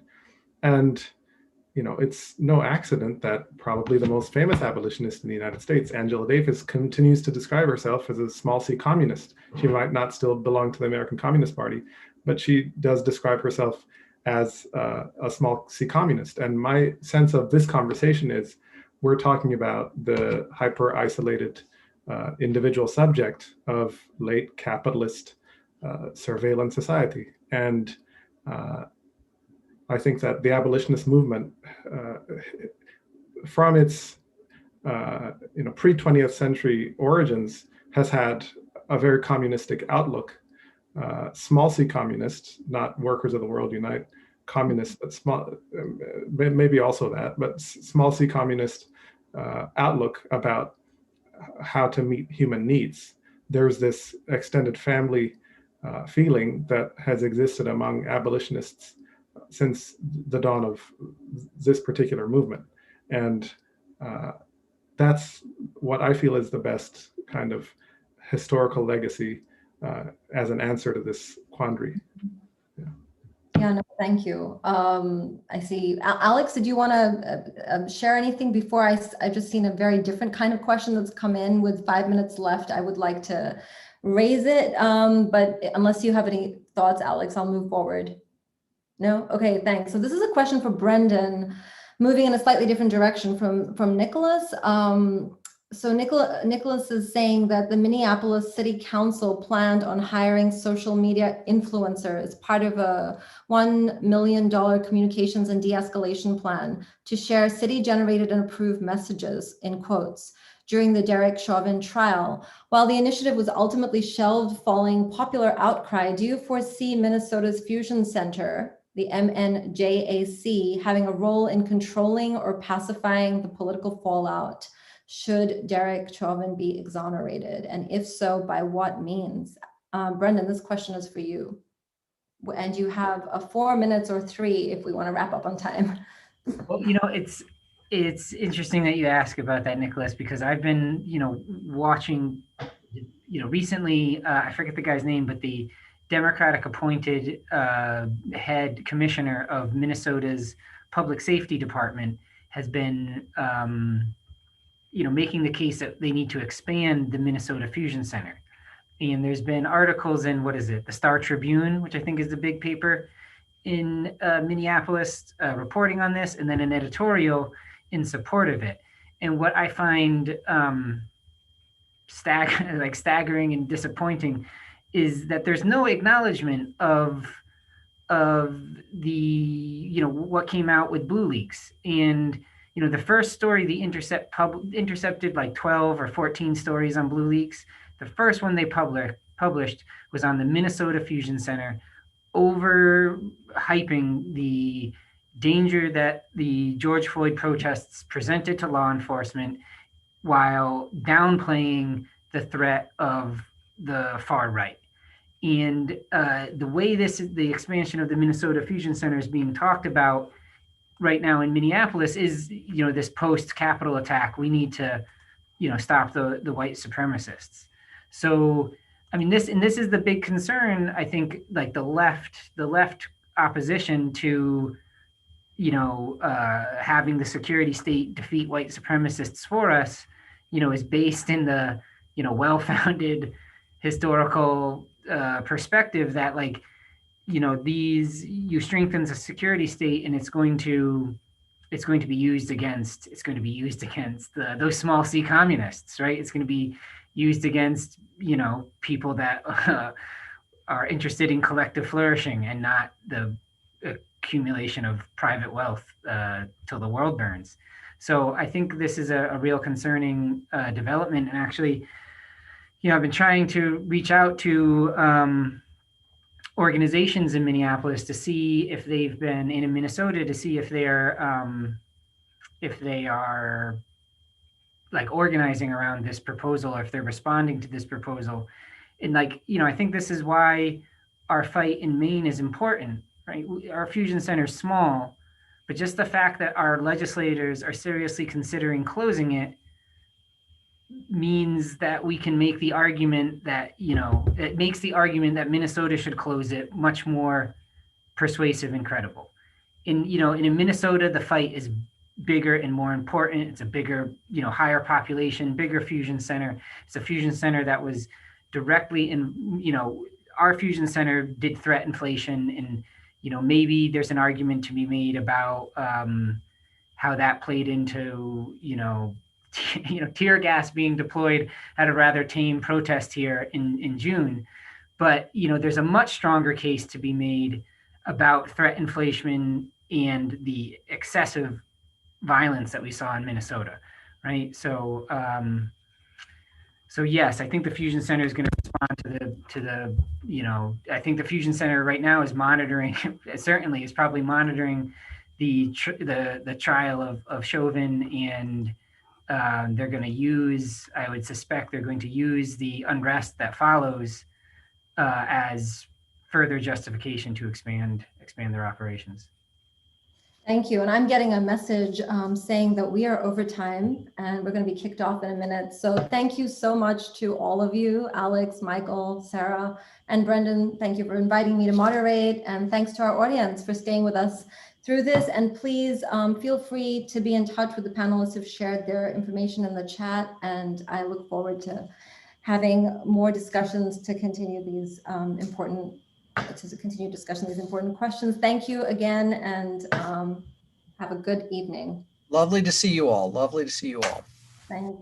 Thank you. Thank you so much for participating, everyone. Thank you so much.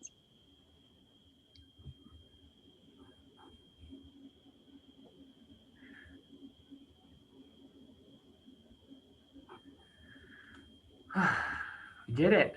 We're still Yeah, live but on YouTube. Don't speak right now because one second, I haven't stopped.